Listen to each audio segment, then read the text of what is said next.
የፍጥረቱ ባለቤት የተመረጡና ድምጻቸው በደመና ውስጥ እንደ መብረቅ የሚያስፈራ እንዲሁም ሞገስ ያለው ቅዱስ እግዚአብሔር አብ፣ ቅዱስ እግዚአብሔር ወልድ፣ ቅዱስ እግዚአብሔር መንፈስ ቅዱስ እያሉ የሥላሴን መንበር ለዘላለም የሚያጥኑ ካህናት ጸሎታቸው እንደ ጢስ ወደ ሰማየ ሰማያት የሚወጣ በስድስት ክንፎች ያሸበረቁ ስንወድቅ የሚያበረቱን ስንጸልይ ጸሎታችንን ቅድመ ሥላሴ የሚያደርሱልን ሱራፌል ማን ናቸው?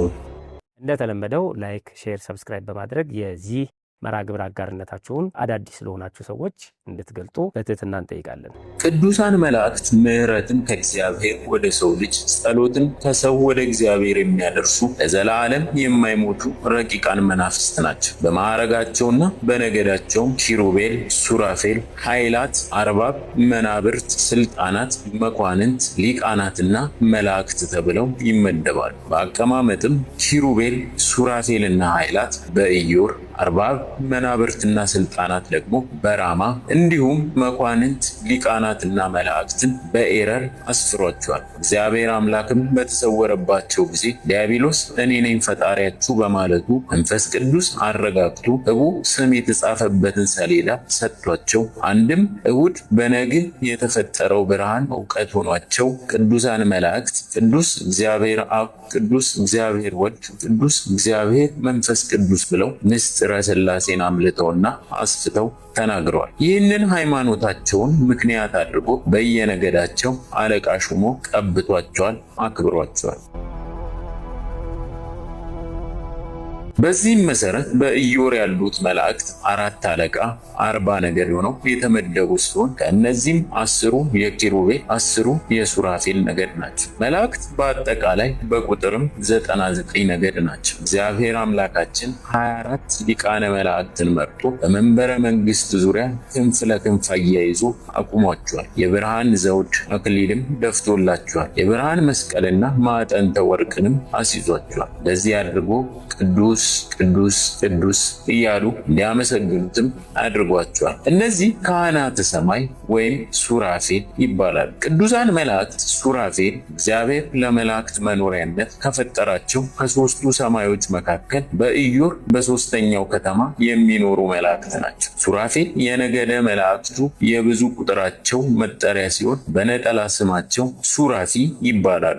ሱራፊ ማለት መልአክ ከካህናተ ሰማይ አንዱ ማለት ነው። ሱራፌል ማለት ልዑላን መላእክት ሊቃናት የሚያጥኑ ካህናት ቀሳውስትና ቀዳሾች ማለት ነው። ከዚህ ላይ ሱራፊ ነጠላ ቁጥርን፣ ሱራፌል ደግሞ ብዙ ቁጥርን ያመለክታል። ሱራፌል ለቅዱሳን በሰው አምሳል በመገለጣቸው ሽማግሌዎች ተብለው ተጠርቷል። በግዕዝ ቋንቋ ደግሞ ካህናተ ሰማይ ይባላሉ። ይኸውም በእግዚአብሔር ዙፋን ፊት ቆመው የሚሰጡትን ሰማያዊ አገልግሎት የሚያመለክት ስም ነው።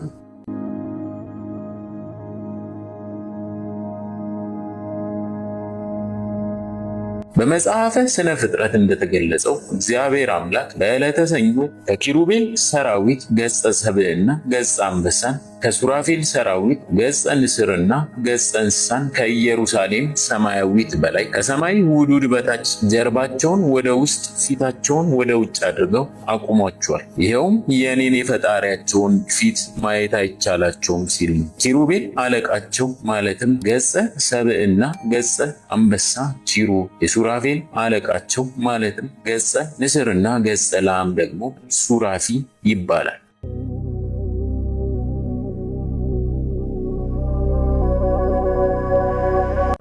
ወንጌላዊው ቅዱስ ዮሐንስም በራእዩ በዙሪያው 24ቱ ካህናት አሉ፣ በፊታቸው የበጉን ስዕል ደምን የተረጨች ልብስንም የታተመ መጽሐፍንም ያያሉ። መንበሩን በዞሩ ቁጥር ለዚያ ለበጉ ስዕልና በደም ለታተመችው ልብስ እንዲሁም ለታተመው መጽሐፍም 3 ጊዜ ይሰግዳሉ በማለት ስለ ሱራፌል ሰማያዊ አገልግሎትን የተናገረ ሲሆን በፊታቸው የበጉን ስዕል ያያሉ ማለቱ የክርስቶስን ትስብዕት በጌትነት ያዩታል ለማለት ነው። ወደቁ ሲልም መስገዳቸውን ያመለክታል። በግ የተባለው ጌታችንና መድኃኒታችን ኢየሱስ ክርስቶስ ነው። ደምን የተረጨች ልብስ ማለቱ ክርስቶስ ስለኛ መከራ መቀበሉን የታተመ መጽሐፍ የክርስቶስ ትስብዕት የማይመረመር መሆኑን ለበጉ ስዕል፣ ለታተመችው ልብስና ለታተመው መጽሐፍ 3 ጊዜ ይሰግዳሉ ሲልም ከእግዚአብሔር አብና ከእግዚአብሔር መንፈስ ቅዱስ ጋር በአንድነትም በሶስትነትም ለሚመለከው ለክርስቶስ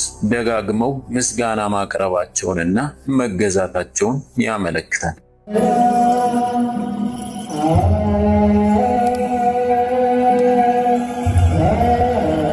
ነቢዩ ሕዝቅኤልም ካህናተ ሰማይ ያለ ዘር መገኘታቸውን ሲያመለክት በመንበሩ ዙሪያ ቆመው ያሉ ካህናት ሕብራቸው መረግድ የሚባል ዕንቁን ይመስላል በማለት ተናግሯል። ጸጋቸውን ሲገልጽ ደግሞ ብሩህ ልብስ ለብሰዋል፣ ክብራቸውን ሲመሰክርም በራሳቸው ላይ አክሊል ደፍተዋል ብሏል። ነጭ ልብስ ለብሰው መታየታቸው የንጽህናቸውና የቅድስናቸው መገለጫ ሲሆን በራሳቸው ላይ የተቀዳጁት ዘውድ ደግሞ ከእግዚአብሔር ዘንድ የተሰጣቸውን ዘላለማዊ ክብር ያሳያል።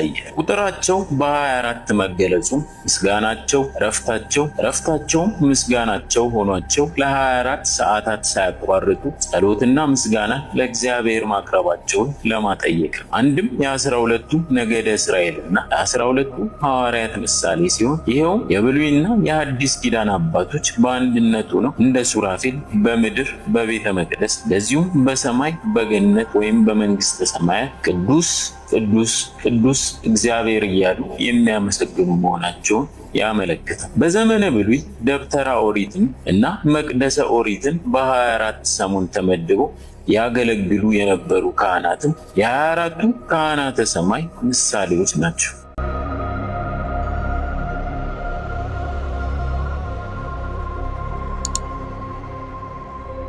ካህናተ ሰማይ ለእግዚአብሔር ምስጋና ሲያቀርቡ አክሊሎቻቸውን ከራሳቸው ላይ አውርደው ያለማቋረጥ ይሰግዳል። ሊቁ አባ ጊዮርጊስም በመጽሐፈ ሰዓታት ላይ ይህንን ሰማያዊ ሥርዓት እንዲህ ሲል ገልጸውታል። ካህናተ ሰማይ ወይም ሱራፌል በመንበሩ ዙሪያ ቆመው በፊቱ ሲሰግዱ የመለኮት እሳት ሲበርቅ እንዳይመታቸው ይንቀጠቀጣሉ። ይህም ምስጋና በቤተ ክርስቲያናችን በተለያዩ የጸሎት ክፍሎች ይገኛል።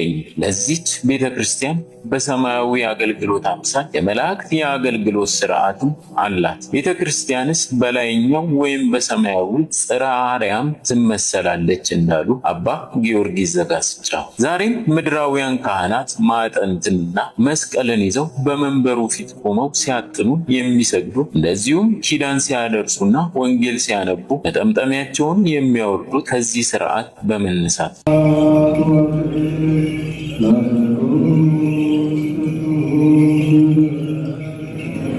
ሱራፌል በቤተ ክርስቲያን ሥርዓት ልብሰ ተክህኖ ለብሰው ማዕጠንት ይዘው እንደሚሰግዱና አክሊላቸውንም እንደሚያወርዱ ሆነው በስዕለ ሥላሴ ግራና ቀኝ የሚሳሉትም ይህንን አገልግሎታቸውን ለማስታወስ ነው። እንደ ጸሎተ ዕጣን፣ ቅዳሴ፣ ማህሌት የመሰሉ የቤተ ክርስቲያን የአገልግሎት ዘርፎች ሁሉ ከካህናተ ሰማይ የተወረሱ ናቸው። የቤተ ክርስቲያን የዜማ መሰረት የሆነው ሊቁ ቅዱስ ያሬድ የዜማ ድርሰቱን የተቀበለው ከሱራፌል መሆኑንም ምስጋና ለእግዚአብሔር ይሁን፣ ቅዱስ ቅዱስ ቅዱስ እግዚአብሔር የጌትነት ቅድስና በሰማይ በምድር መላ እያሉ ሲያመሰግኑ በሰማይ ከመላእክት የሰማሁት ዜማ ምንኛ ድንቅ ነው ከሚለው የአርያም ክፍል ከሆነው ጣዕመ ዜማ ለመረዳት እንችላለን። በአጠቃላይ በቤተ ክርስቲያን በቅዳሴው በማህሌቱና በሰዓታቱ የካህናተ ሰማይ አገልግሎታቸውና ስማቸው በሰፊው ሲጠራ ይኖራል።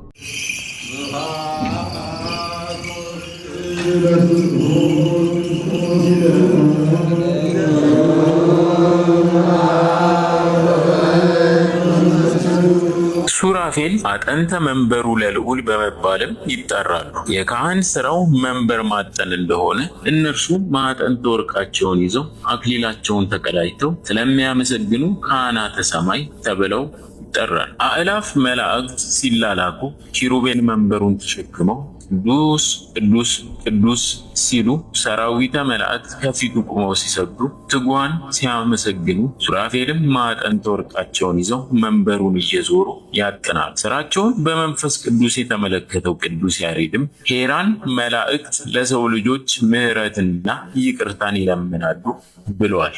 በማዕጠንታቸው ዘወትር ወደ አምላካችን የጻድቃንን ጸሎት፣ ምድራውያን ካህናት የሚሰዉትን መስዋዕት እና የሚያጥኑትን ዕጣን የሚያሳርጉ ቅዱሳን መላእክት ሱራፌል ናቸው። 6 ክንፎች ያላቸው ሲሆን እነዚህ 6 ክንፎቻቸው በአገልግሎታቸው ውስጥ 3 ትምህርቶችን ይገልጻሉ። እነዚህ ትምህርተ ፍርሃት፣ ትምህርተ ተልእኮና ትምህርተ መስቀል ናቸው። ነቢየ ልዑል ኢሳይያስ የእነርሱን ሁኔታ ሲገልጽ ሱራፌል በዙሪያው ቆመው ነበር። ለእያንዳንዱም 6 ክንፍ ነበረው። በ2 ክንፍ ፊቱን ይሸፍን ነበር፣ በ2 ክንፍ እግሮቹን ይሸፍን ነበር፣ በ2 ክንፍ ይበር ነበር። አንዱም ለአንዱ ቅዱስ ቅዱስ ቅዱስ የሰራዊት ጌታ እግዚአብሔር ምድር ሁሉ ከክብሩ የተነሳ ተሞልታለች እያሉ ይጮው ነበር ብሏል። በ2 ክንፋቸው ፊታቸውን መሸፈናቸው፣ በ2 ክንፋቸው እግራቸውን መጋረዳቸው የመለኮቱ እሳትነት እንዳያቃጥላቸው ነው። ያስ ቢሆን አካላቸው አይደለም ቢሉ ትምህርተ ፍርሃት ነው። አሁን ሰው ሾተል በመዘዙበት ጦር በነጠቁበት ጊዜ እጁን እንደሚጋርድ ማለት ነው። 2 ክንፋቸውን ወዲያና ወዲህ ማድረጋቸው ትምህርተ ተልእኮ አለብን ማለታቸውን ይገልጻል። በ2 ክንፋቸው ፊታቸውን፣ በ2 ክንፋቸው እግራቸውን ሲሸፍኑ፣ በ2 ክንፋቸው ጽንፍ እስከ ጽንፍ ሲበሩ በአንድነት ትምህርተ መስቀል ይሆናል።